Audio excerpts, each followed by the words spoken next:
Mak tanya dah sembahyang ke belum? Kita kata dah, padahal belum solat. Jadi kita tahu trik tu. Jadi saya letakkan syarat. I tak percaya you. I tak percaya you. Okay, tapi you I pun tergelak-gelak. I pun dah tahu trik tu.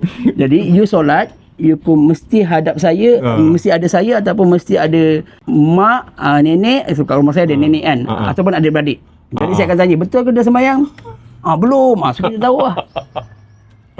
Lepas tu kadang-kadang semayang tak ambil semayang time kita dulu dia orang selalu tanya, dah semayang ke belum? Saya dah. Lepas tu macam mana ni, Tak basah. Tak basah pun lantai. Lepas tu terkantoi. Tapi saya bagi kelonggaran pada anak saya seperti ambil wuduk. Yang untuk tahap 1. Oh, tahap 1. 1, 2, 3 saya bagi kelonggaran pada orang, yang penting you solat. Faham. Tapi bila dah naik tahap 2, maksudnya kita ajar dia bertahap lah. Sebab kita pun tahu dulu mak ayah kita ajar kita satu cara saja. Sebab masa tu belum ada lagi ilmu parenting dan sebagainya. Jadi saya cuba ajar anak saya bertahap lah. So umur 7 tahun, sebenarnya Nabi kata pun umur 7 tahun tu dia suruh perintahkan anak kita solat je, bukan pastikan dia solat. Faham tak? Beza. Wow. Sekarang ni masalah kita ya, you tak solat kena. Faham. Umur dia baru 7 tahun.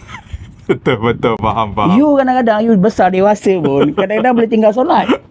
Macam mana yang you budak-budak kecil tu you wajibkan dia? Tak boleh. So sebenarnya umur 7 tahun tu kita perintahkan dia solat. Okay, kita kata contoh anak dia, nama anak saya Umar kan. Umar solat. Dah itu je kerja kita. Kita bukan kena pastikan. Tanya dah solat ke belum? Itu je kerja kita. Ya. Kalau dia tengok TV, solat dulu. Itu je kerja kita. Ya. Naik 8 tahun barulah sikit-sikit dah jom ikut saya solat dan sebagainya. Tapi kaedah paksa-paksa ni saya dah tak guna lah, sebab dia tak langsung tak berkesan. Ya. Lepas tu dia orang memberontak. Memberontak ni sebab apa? Lepas tu lebih teruk. Lepas tu tutup pintu. Dia akan jadi apa? Dia akan jadi tahu nanti dia benci pada solat tau. Ya. So saya tak nak. Pandai lah. Bagus.